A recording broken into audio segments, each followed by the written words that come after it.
భారత రాజ్యాంగాన్ని మార్చాలని కుట్ర చేస్తున్న బీజేపీని పార్లమెంటు ఎన్నికలలో ఓడించాలని పోరాటాల అడ్డ భువనగిరి కోటపై ఎర్ర జెండా ఎగురవేయాలంటే భువనగిరి పార్లమెంట్ అభ్యర్థి ఎండి జహంగీర్ను గెలిపించాలని మిర్యాలగూడ మాజీ ఎమ్మెల్యే జూలకంటి రంగారెడ్డి పిలుపునిచ్చారు.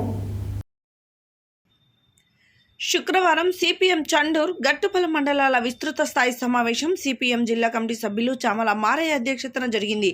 ఈ సందర్భంగా మిర్యాలగూడ మాజీ ఎమ్మెల్యే జూలకంటి రంగారెడ్డి మాట్లాడుతూ దేశం అత్యంత క్లిష్టమైన పరిస్థితుల్లో ఉన్న ఈ సమయంలో పార్లమెంట్ ఎన్నికలు జరుగుతున్నాయన్నారు. పూటకో పార్టీలు మార్చే నాయకులను ఓడించాలని మునుగోడు నియోజకవర్గం వెనుకబాటుకు కారణం గత పాలకులే కారణమని ఆయన అన్నారు. మూసీ నది ప్రక్షాళన చేయాలని, పాదయాత్రలు, సాగునీరు, తాగునీరు కోసం పోరాటాలు నిర్వహించడంలో కమ్యూనిస్టులు కీలక పాత్ర పోషించారని ఆయన అన్నారు. మునుగోడు నియోజకవర్గంలో ఇళ్ల స్థలాల కోసం, కార్మికుల కోసం, గీత కార్మికుల సమస్యల కోసం, పేద ప్రజల సమస్యల కోసం నిరంతరం పోరాడింది కమ్యూనిస్టులేనని ఆయన అన్నారు.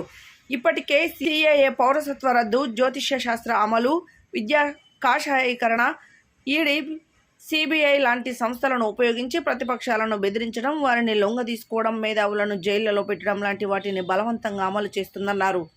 ఎలక్ట్రల్ బాండ్స్ చట్ట విరుద్ధమైనవి సిపిఎం పోరాడుతుందన్నారు. సుప్రీంకోర్టు జోక్యం చేసుకోవడం వల్ల అవినీతి బయటకి వచ్చిందన్నారు. సిపిఎం జిల్లా కార్యదర్శి ముదిరెడ్డి సుధాకర్ రెడ్డి మాట్లాడుతూ భువనగిరి పార్లమెంట్ ఏర్పడిన 2009 ఎన్నికల నుండి సిపిఎం పోటీ చేస్తుందన్నారు. అందుకే నిరంతరం నిజాయితీగా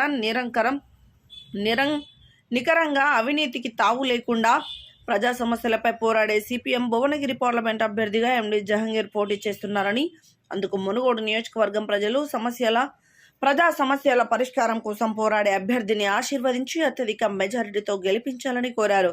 కార్యక్రమంలో సిపిఎం జిల్లా కార్యదర్శి వర్గ సభ్యులు బండ శ్రీశైలం, సిపిఎం జిల్లా కమిటీ సభ్యులు చామల మారయ్య, సిపిఎం చండూరు మండల కార్యదర్శి మోగుదాల వెంకటేశం, సిపిఎం చండూరు మండల సహాయ కార్యదర్శి జరిపోతుల ధనుంజయ గౌడ్, సిపిఎం గట్టుపల్ మండల కమిటీ సభ్యులు కర్నాటి సుధాకర్, అచ్చున శ్రీనివాస్, శ్రీను, ఖమ్మం రాములు, పెద్దగండి నరసింహ, యాదయ్య, విశ్వనాథం, అబ్బయ్య, ఈరటి వెంకన్న తదితరులు పాల్గొన్నారు.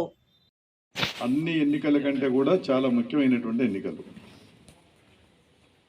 దేశ భవిష్యత్తు, మొత్తం ప్రజలకు సంబంధించినటువంటి భవిష్యత్తు, ప్రజలు ఎదుర్కొంటున్నటువంటి సమస్యలన్నీ కూడా ఈ ఎన్నికల్లో గెలిచినటువంటి వాళ్ళు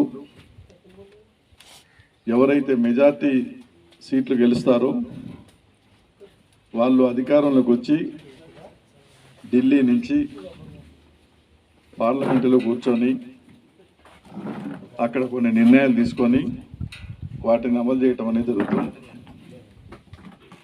అత్యధిక అధికారాలు ఇవాళ ఈ ఎన్నికల్లో గెలిచినటువంటి పార్లమెంటు